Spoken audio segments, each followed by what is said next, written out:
John 1, there is our passage that we just read. However, I'll ask if you have a Bible or if you want to look it up on Google, you can go to John chapter 21 because that will be the first passage I will reference. And then I will take you back to John chapter 1 after we've been in John chapter 21 for just a moment.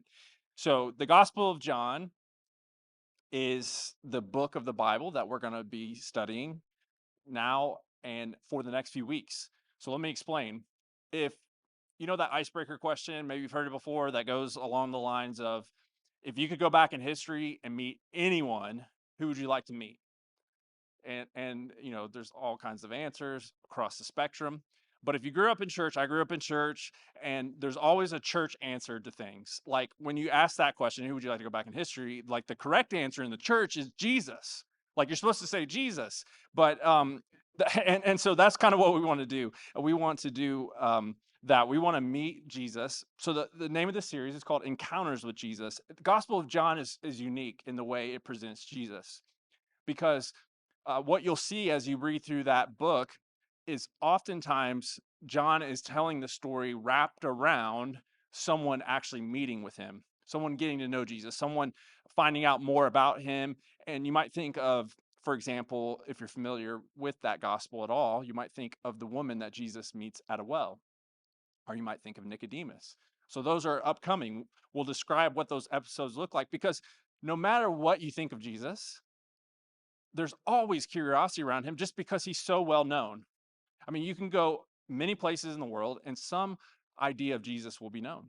You can still go many places in the world too where his name is not known, and we're working on that, but you can know that he really is the most renowned figure in all of history to this point over the last 2,000 years. So that's the idea of this series. We're going to spend 10 weeks going through the Gospel of John, and we would love for you to join us week in and week out. If you miss a week, we're trying to post these talks online. You're going to hear from me, you're going to hear from some of the elders of the church as we go through this book. So here's what we're going to do. First, today, we're going to work through the Apostle John's vision of what it was like to meet Jesus. Apostle John is the one who wrote this book, and we're going to start with him and the opening words that we just read from his gospel. Do this for me first. Envision attempting to articulate the most profound experience of your life.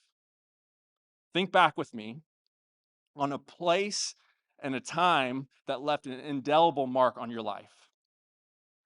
Think about that experience. Think about that experience that was so transformative or life altering, maybe. It could have been a trip you took. It could have been a person you met. It could have been a book you read, even a movie you watched. I heard a story of a guy recently. He was describing what happened as a young man when he snuck into a movie theater. He watched a movie. It was about a police officer, and in this movie, it absolutely changed his life. Like he went into law enforcement because he watched this movie, and something was happening in his life. This epiphany happened where he was like, it changed the course of his life. Maybe, I don't know, I've never had a movie like that, but maybe you've had something like that, some kind of event that took place.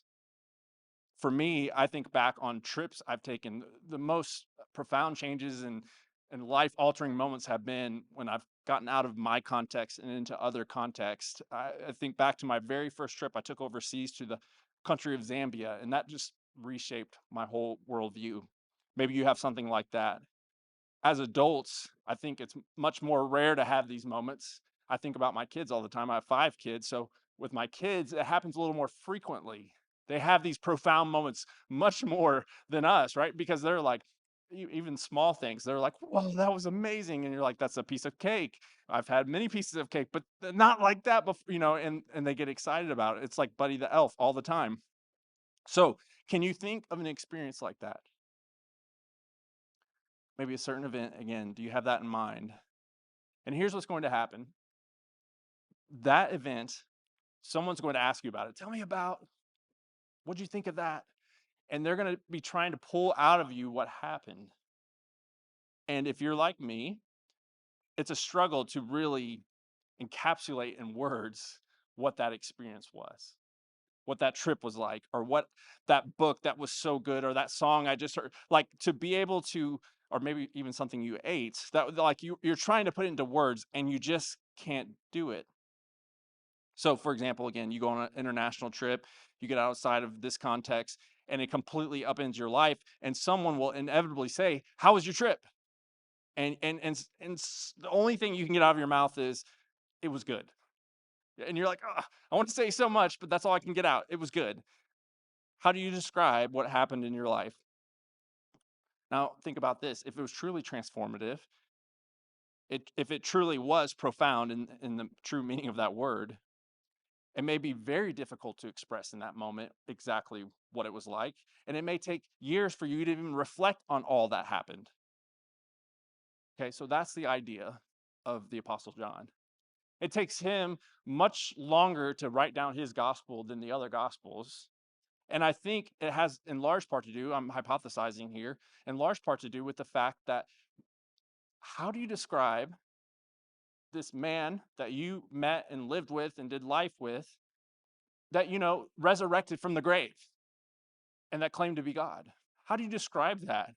What do you say about that? How would you tell someone about the most profound experience of your life? And how would you put that into words?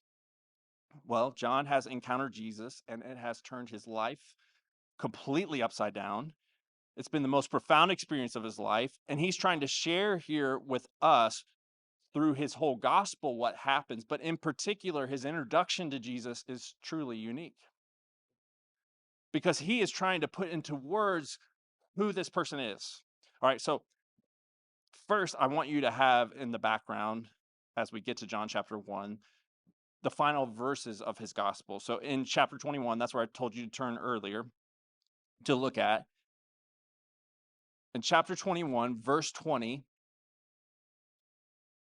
there's, and we'll preach on this one too, but there's this episode with Peter, and we're on the tail end of it. You don't have to know all the context. You just need to know that here's Peter. He's one of the disciples, and it's Peter. And it says that Peter turned and saw the disciple whom Jesus loved following him. So there's like, okay, who's that disciple? Who's the one that Jesus loved? That would be described like that. And that goes on to say, well, Peter knows that Jesus has told him he's going to die an early death, and Peter's like, well, what about this guy, the one you love? And Jesus says, well, that's up to me. And then in verse 24, he says, this is the disciple who is bearing witness about these things and who has written these things. And we know that his testimony is true. Now, there are also many other things that Jesus did. Were every one of them to be written, I suppose the world itself could not contain the books that would be written. Isn't it interesting how John describes himself as the one whom Jesus loved? That will be very helpful as you read through his gospel, and he conveys to us these episodes, these encounters of people that met Jesus. But in verse 24, he basically says, I'm the one writing these things. I saw it, and it's true. All that to say, as we focus in on John chapter 1, these are not words of a detached historian or indifferent theologian. These are the musings of an eyewitness attempting to articulate the most profound experience of his life. And so, how would he describe that? Again, if someone had met Jesus, I would want to know, like, what was it like? What would you say about him? And the Apostle John does just that in these first few verses of his gospel. I'll outline it this way. You'll look at the who of Jesus, when of Jesus, the what of Jesus, and the where of Jesus. It doesn't completely make grammatical sense, but just go with me here.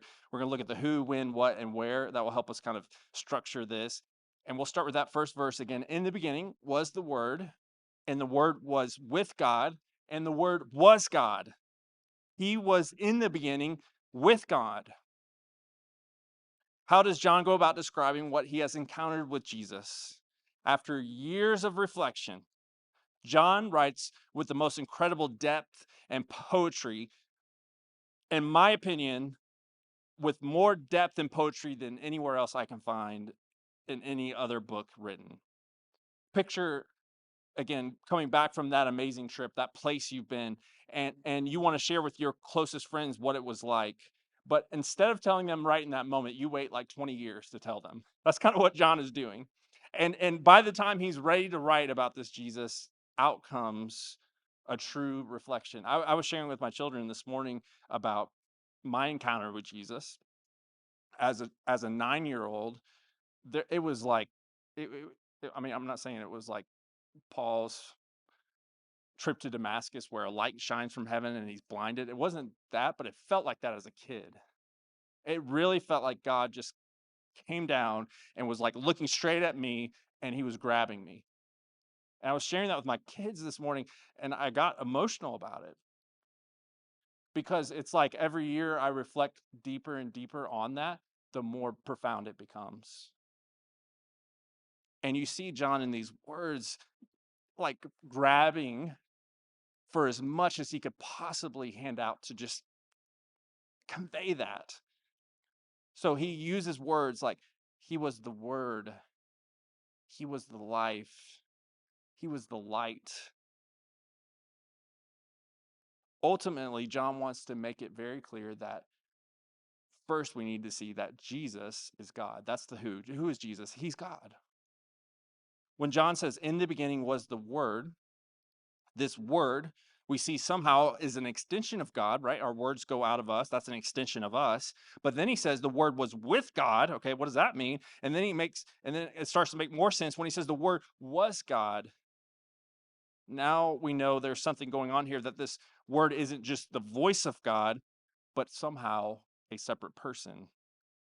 So that gets us into the when and the what of Jesus. Okay, I'll explain this more. When John chooses to introduce Jesus, he goes way outside the box.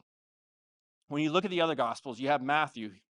He begins with Abraham, so he goes pretty far back. He goes back to Abraham. He's speaking to a Jewish audience. He has that in mind, and he wants to explain who Jesus is, so he goes back to Abraham. Mark begins with John the Baptist.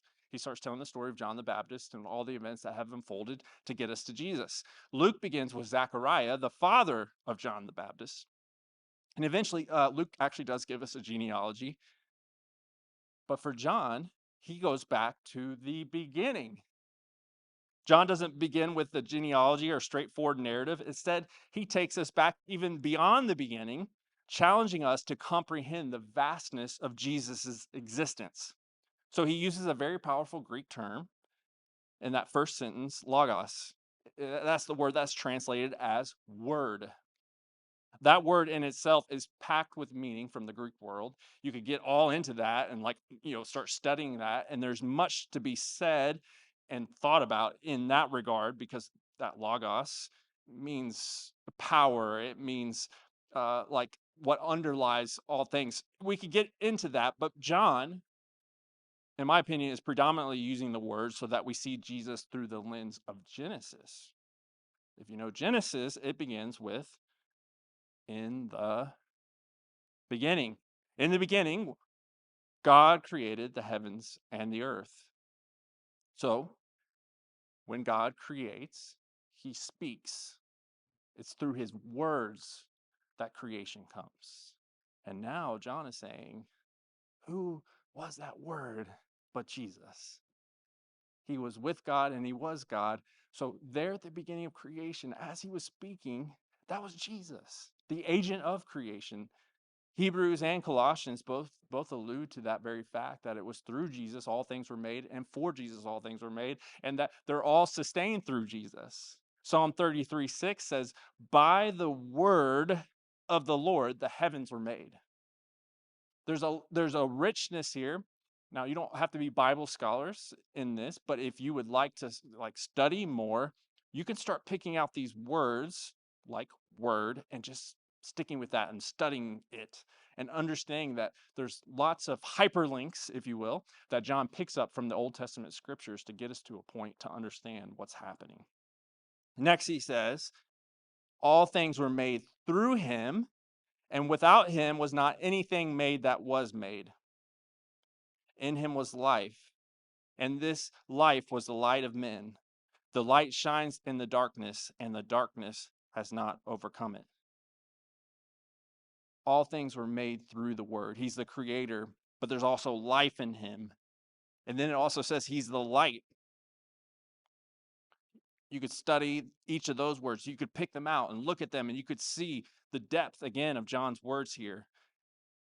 In Genesis, when God creates the world and he speaks into existence the light, let's just take this for example. When John says, here's the word, and he was also light. Let's go back to Genesis, like I think John would want us to. When God speaks and let there be light, what happened to the darkness? Vanishes at that point. You see, there's this idea that some people hold that light and dark are somehow two equal and opposing powers, this dualistic notion.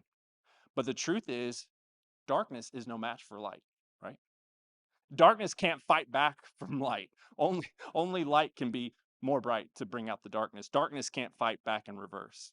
The light might not seem as bright, but it's the light that always overcomes the darkness. And Jesus is this light that is coming to overcome darkness. This is the way that John has chosen to explain to us whom he has encountered in Jesus. Again, just go back to this. I want, this is the whole point of this whole sermon, like to keep coming back to this idea. Okay, not that this is just some words on a page, but that this is someone who actually met Jesus and is talking about Jesus and is trying to communicate to us who he is. And he's weaving together these themes of creation and life and light and drawing parallels with the Genesis account. And in doing so, John paints a portrait of someone who transcends the universe itself. So I'm going to try my best here to sum up the when and the what. The when is that Jesus was before the universe, and the what is that Jesus is bigger than the universe. So John is saying, like, here, guys, come in close. That's what John is saying. Come in close, and I want you to see that someone who's bigger than the universe and before the universe is here. In fact, that's the where. Getting to that next. Where is he? He's here. In verse 6, we read next that there was a man sent from God whose name was John. He came as a witness to bear witness about the light, that all might believe through him. He was not the light, but came to bear witness about the light. That's our first introduction to another John. Don't get the two Johns confused. There's the Apostle John writing this, then there's John the Baptist. And John the Baptist came to prepare the way for Jesus. More on him at another point, not today. Verse 9, the true light, which gives light to everyone, was coming into the world. He was in the world, and the world was made through him, yet the world did not know him. That's the part that you have to sit on for a moment. That the very creator who made anything you can imagine on this earth, right? Lions and fire ants and mountains and oceans. He showed up, and yet the world didn't know him. He came to his own, and his own people did not receive him. But to all who did receive him, who believed in his name, he gave the right to become children of God, who were born not of blood, nor of the will of flesh, nor of the will of man, but of God. And then verse 14, and the word became flesh and dwelt among us, and we have seen his glory as the only Son from the Father, full of grace and truth. So this is the where. Someone who's bigger than the universe, and before the universe was ever created, he's here. He's put on flesh and blood, and he's here. The one who spoke the world into existence, he's here. This is the announcement of John. This is the big picture that John wants to give you, that as you get to know Jesus, this is what he has to say, that he's the one who created everything. He knows everything, and he came here. Just like in the last part of his gospel where he says, look, I'm telling you everything that I saw, and it's all true. So have you ever had this kind of experience before that I had not all that long ago, where I had a meeting, went up to it was a new place, a building I'd never been to, went up to that building, to the front door, went to open the door, and I was pulling to open it, and it did not open. So like for a second there, it seemed like it was locked. Pulled a little harder, didn't open. And I'm thinking, okay, is this the right place? I double checked the place.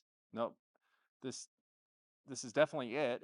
And then if you're anything like me, your mind starts to spiral a little bit. They're like, maybe they didn't want me here. Maybe that's what this is about.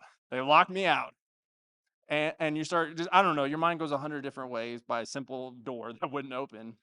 And like I'm pulling a little harder, still nothing. And as I'm doing that, messing with the door, finally someone comes to the door and they open it this way. It was supposed to push, and I was pulling.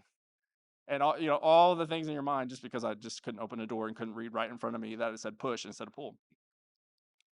So this truth was in front of me, and I did totally missed it. Let me tell you a truth from the Bible that I totally missed. Okay, it's like a door in front of you that you push instead of pulling. Here's the truth from the Bible that is literally, if you read the Bible from the beginning to the end, there's one unified story, and here's what it is. God relentlessly seeks to be present with his people. That's the story of the entire Bible. And let me tell you, that story was in front of me all through the years of like learning the Bible, and I missed it entirely for a very long time. And I'll just try to prove my point in just a matter of a few minutes to finish out with this whole idea of Jesus showing up. If you go back to Genesis and you fast forward from Genesis 1 to chapter 3, you know the story of Adam and Eve sinning in the garden, disobeying what God had for them, and they are about to face God. And in Genesis 3:8, it says that they heard the sound of the Lord God walking in the garden in the cool of the day. Okay, don't miss what I just said. They heard the sound of the Lord God walking in the garden in the cool of the day. So somehow there was this setup with them in the garden where like God would just come walking in. What that look like? What was that? I don't know. Ask one of the other elders. That's their jobs to explain. But as they're walking in the garden in the cool of the day, the man and his wife hid themselves from the presence of the Lord God among the trees of the garden. At that point, sin had caused them to move away from God and to want to hide. But somehow there was this relationship where God was completely and utterly present with them. Okay? So that's what that verse paints for us. And now man is at odds with God, though. And you would think maybe God would just say, okay, this whole thing with man didn't work out. His original plan to walk with God, be with that, or to walk with man, to be with them, it didn't work out. So what does God do? He doesn't walk away from man, even though man has walked away from him. You start to see things unfold in the next book of the Bible, in the book of Exodus. At this point, there's a people that God has chosen. He's like, I want to be with this people. He chooses Abraham. Abraham and his descendants become the people of Israel. In Exodus, you'll read about the incredible story of God intervening while his people were enslaved in Egypt. It was a rescue that was unparalleled until the advent of Jesus. After years and years of slavery, through 10 great signs, the Israelites walk out of slavery, out of Egypt, and even plunder the Egyptians on their way out. It's this amazing story, and it's a vivid picture of salvation that prefigures the ultimate deliverance that Jesus achieves through his sacrificial death on the cross, a rescue from the slavery of sin and death. But as the narrative progresses there in Exodus, you start to say, okay, God brought them out of Egypt. That's a big deal. He got them out of slavery. That's great. But like, what was their intended purpose? What were they to do at that point? And then you get to Exodus 25, and God answers why he brought them out of Egypt. He tells them to build a tabernacle. He's like, here's what I want to do now. I've got you out of Egypt, and I've got you to myself, and I want you to build a tabernacle. And he gives them detailed instructions for what that should look like. Notably, in Exodus 16, I've studied this a lot, so I try not to get too down in the weeds in all of this. I'm trying to give you just a broad stroke. But in Exodus 16, the Israelites are described as living in tents for their nomadic journey. Okay, so that's where they live. And in Exodus 25, it's the exact same term that God uses when he says, build me a tabernacle. We translate it tabernacle, but it actually means God says, build me a tent. That's where I'm going to come. And when they build the tent, the tabernacle, God's presence comes and settles in there, and it's this huge spectacle. And the people are afraid to even get close because God's shown up. So the Old Testament narrative unfolds further. As the Israelites settle in the promised land, they transition to be ruled by judges, eventually request a king. And regrettably, this marks the onset of a steep and steady decline for the Israelites. King Solomon builds a temple. It's akin to the tabernacle. It signals God's presence among his people, and God shows up again in the tabernacle. But then, if you just keep going and going and going, eventually the people just run more further away from God. This plan for God to be with his people hasn't quite fully come to fruition. Eventually, it's recorded later by the prophet Ezekiel that God's presence leaves the temple. 6 centuries later, it's the most monumental event ever to have taken place. God, who was undeterred in his mission to be present with his people, heralds a new era in the Gospel of John in these words, and the Word became flesh and dwelt among us. And we have seen his glory, glory as of the only Son from the Father, full of grace and truth. How do we put all these things together? Because John is trying to get us to see that whole picture and that whole story in his use of words. When he says, and Jesus came and dwelt among us, the word dwell is the word tabernacle. It means that Jesus came to tabernacle, to set up his tent right here with us again. As Eugene Peterson translates that verse in the Message, he says, the word became flesh and blood and moved into our neighborhood. That's the picture. That Jesus took on flesh and he just moved right into 5 Points. That's what it would have been like. The word became flesh and blood, moved into the neighborhood. This time, unlike in Exodus, when God came in fire and smoke and this huge display, he comes humbly as a baby boy, born to a teenage dad and a mom who was scandalously pregnant. It's mind-blowing, really, to think of. So if we could sit down with John and we could ask him, what was it like to encounter Jesus and to know Jesus? What was he like? His answer is here in these verses. He beautifully ties together the threads of the Old Testament narrative, showing us to be Jesus, the culmination of God's mission to be present with his people. John says, what was it like to know Jesus? Let me tell you, it was all about him coming to be present with us. That was his mission. That's what he wanted, to be present with us. This is the best, John would say, this is the best way I can describe him. I'll pull every metaphor and every storyline from the scripture, and I'll say it all points to Jesus. And best of all, he came here, and I talked with him, and I knew him. That's John's testimony to us. Dorothy Sayers was an author from the early 20th century, and she talks about this idea in one of her books about Jesus taking on flesh and humanity and coming here.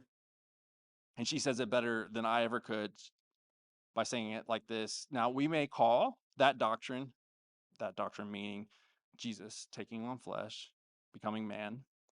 We may call that exhilarating, or we may call it devastating. We may call it revelation, or we may call it rubbish. But if we call it dull, then no words have meaning at all. The idea that John's proclaiming to us that the Creator God came and lived here and took on flesh and came among us to dwell with us, and all this is a culmination of all that he ever wanted to do was to be present with us. It can mean a lot of things, but it can't mean that it's dull. It can mean a lot of things, but to me personally, it means that Jesus came for me, to know me, and pursued me with no words I can describe. As I sat down with my kids to tell my story this morning and share a little bit about how I came to know Christ, it's it becomes more and more profound. And like John, I wish I could be like John and write with such depth and speak with such clarity to just how much Jesus means to me and who he is. So I hope through John's words today that you're encountering Jesus. And he said there in these verses that he came and not everyone received him, but to all who did receive him, who believed in his name, he gave the right to become children of God. And so if you don't know Jesus, he came for you. He came to deliver you, and he came so that you would know him and have a personal relationship with him and become a part of his family. That's the good news that we have to share, and we'll look forward to sharing more encounters with Jesus as we move on. Thank you. Let's pray.